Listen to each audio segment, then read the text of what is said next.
Welcome everyone back to the channel. As you can see, my dog Meadow is joining us today. She's right over there, so you might see her pop up here and there. She loves joining the family and being around. So my birth story, the birth story of Graydon John. Let's start at the beginning. Andy and I got married and we knew we wanted to start a family.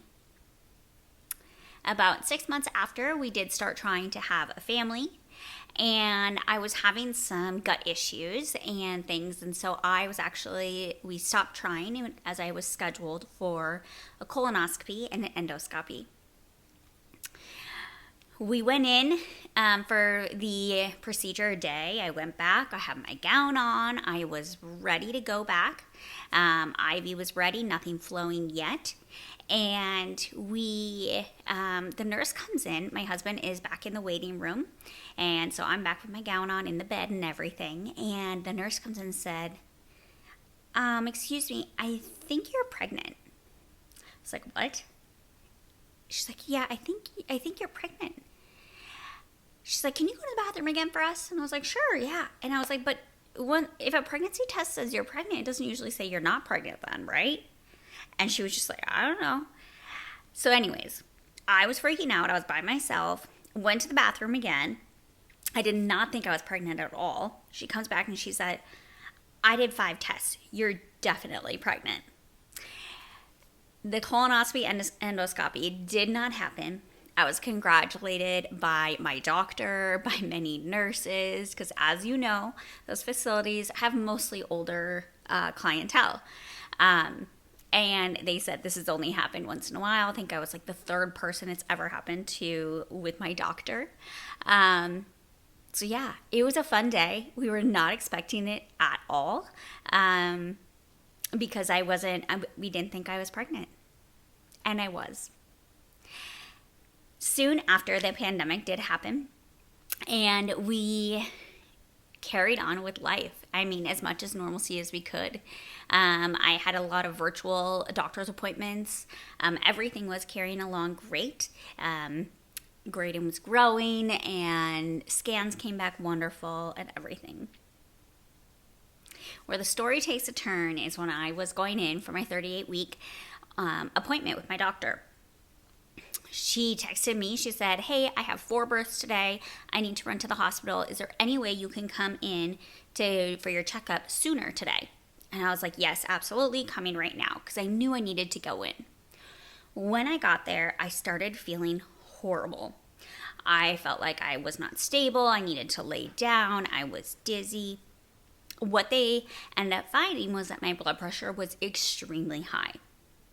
My doctor was like, okay, we need you to go to the hospital immediately.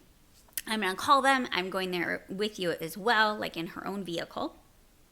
And we just need to go ahead and get some things checked out. I was like, okay. They walked me because I wasn't stable because my blood pressure was so high. They walked me out to my car where my husband was because he was, they told him to go get the vehicle. And he wasn't allowed in the room because of COVID. And so we went out. It's like, we gotta go to the hospital. It's like, okay. We went to triage. They tested the proteins in my urine. They were extremely high. And they were like, okay, you have preeclampsia. I had high blood pressure. I had high protein in my urine, the swelling, everything. They immediately put me on magnesium and they started to induce me. So the first induction part, they did the pill vaginally to go ahead and start the dilation because I was not in labor at all. My body was not ready to have the baby. Once they did that, when a room opened up, of course, I was with a midwife. My midwife went ahead and she was doing her thing with her patients. She would continuously come check in on me, but they admitted me. And as soon as a room opened, they went ahead and admitted me. And I started magnesium and on a epidural immediately. My doctor told me, or my midwife, she said, you either have to get the epidural now or you need to go out of my care and go to the ICU. So I said, I want to have this baby vaginally. I want to have you as my doctor. Please go ahead. Let's do the epidural. The thought with the epidural is that it will bring down my blood pressure, because when you're in pain, your blood pressure will continue to rise. So, after they did the pill, they started Pitocin. I was on magnesium, of course, fluids. What else? I think that's it. All the things. Shortly after, I started getting very sick, throwing up. That's normal in labor, especially when all of these medications are going into your body. I didn't feel any pain or anything like that. My epidural worked very well. In fact, I don't remember probably like 3 days or so of my birth, of the birth timeline. So, and the reason being is because of what's coming up next. So that was on a Friday, and then here we go ahead and we stay there overnight. In the morning, still on Pitocin, they're kicking it up. My midwife is still there. She was laboring babies all night. And so at 11:11, Graydon John was born. He was born vaginally, what I wanted. It was safe for me to do that. The ICU team was there because I was on magnesium. And he came out and he just had trouble breathing. He a little bit young, and then also with him being on the magnesium, slowing the heart rate and everything like that with him as well. The ICU team, or not ICU, NICU team was there for him. So they whisked him off right away, got him on oxygen and everything. So there was no delayed cord clamping or anything like that. Baby was just automatically kind of swept away as they needed intervention. After that, let's see what happened. Placenta. Oh, I only pushed for 20 minutes. So baby came out great. Quick. Born at 11:11 in the morning. And after that, I had a detached placenta. So part of my placenta was still stuck within me. So they needed to go ahead and get it out. Again, I had the epidural. I do not remember this part. I remember like glimpses, almost like pictures, of them going ahead and getting the rest of the placenta out. But there was no pain on my part. Once they did that, I hemorrhaged, which means I had uncontrollable bleeding. So they went ahead and put a balloon in my uterus to help compress it to stop the bleeding. At this point, Graydon was with the NICU team within the nursery. They had him specifically in the nursery, so it was just the breathing, at Banner University, downtown in Phoenix. And then I was still in my labor and delivery room. After a while, I was not feeling well. I was just not feeling well. I kept telling my nurse, I don't feel good. Eventually, they got me into the operating room, where they found out I had a bleed behind the balloon. Once I was in the operating room, I had a seizure, which became eclampsia, and I had 3 blood transfusions. After I woke up from surgery, I felt so much better. I remember just feeling so much better when I woke up. I felt like $1,000,000. When I woke up, they told me that my uterus may need to be removed because the bleeding, they don't know if they've stopped the bleeding. I said, whatever you need to do, you do it. I feel better, and I thank you for helping me. I stayed on the labor and delivery floor, so I was next to the ER for a couple of days. They did go ahead and bring Graydon to me so that I was able to hold him and remember it for the first time. I do pictures of that, which I love, of being able to actually hold him for the first time after birth and remembering it. So that was a very, very special time. But during that time, I was not feeling the best. So I was sleeping a lot. They put me back on mag. My blood pressure was still high. They could not get it controlled. Thankfully, the bleeding did stop with the packing and the balloon within my uterus, which is great. The doctors also continue to remind me that this is a 1% chance of all of these things happening.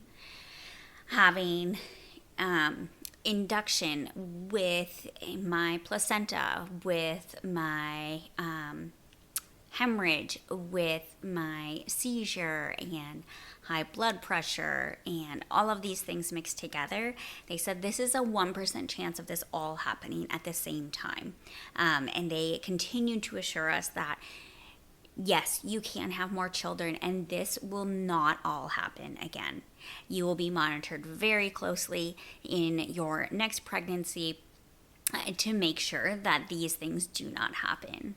So we were reassured at multiple different times by different doctors that this is very rare and that we did not need to have concern for having children in the future. So that is something that the doctors did go ahead and tell me. I had 2 or 3 different doctors from the hospital, my midwife. Of course, at that time we were good. We just had a newborn. But it was nice of them to reassure me that, hey, this is not going to happen every time you have birth. This is very rare that this did happen to you, and that you can try to have children again in the future. So I was in the hospital for quite a while. I was in the hospital for 8 days as a patient myself. And Graydon and I were patients separate. So he was in the nursery at the hospital for 9 days with his for his breathing, and then I was in a separate room for my care.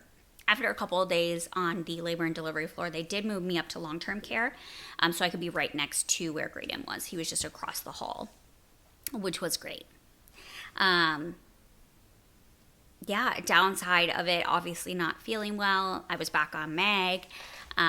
Blood pressure was still high. And so that was not great, of course. It was really hard. It was very hard on Andy, my husband. It was hard as there was just a lot of things going on that were out of our control and not what we wanted. But in the end, we all got to go home, which is awesome. They ended up taking out the balloon, taking out the packing, and I went home on blood pressure medication, and with Graydon. So we went home, and then the next day we got to bring Graydon home. So we were at home for a night before we had Graydon with us. That is my birth story. It's crazy. I really wanted to breastfeed. I was not able to. My body was not able to produce milk with everything it had been through and the medications I was on and the blood pressure medication. I tried lactation consultant, hospital grade pumping, all the things. But my body was just not able to do it. And that's all right. Because Graydon is a strong, healthy little boy. And he was formula fed, which is just fine. So that is my birth story. I was able to heal. Graydon is healed. He takes asthma medication every day, and that's all right. So do I. So it's just part of it, but his lungs have healed, and which is amazing, and they can support him. So that is my birth story. It's crazy. It's unexpected. It's not what I thought my birth story was going to be. I wanted to do things a different route, but I am thankful that I was able to give birth vaginally, and that we were in the hands of a great team that was able to take care of me in a hospital that had the resources that they needed. So I'm super, super thankful for that. So that's my birth story with Graydon. We are just so thankful for him. We love him so much. And thank you for listening. I'll see you next time.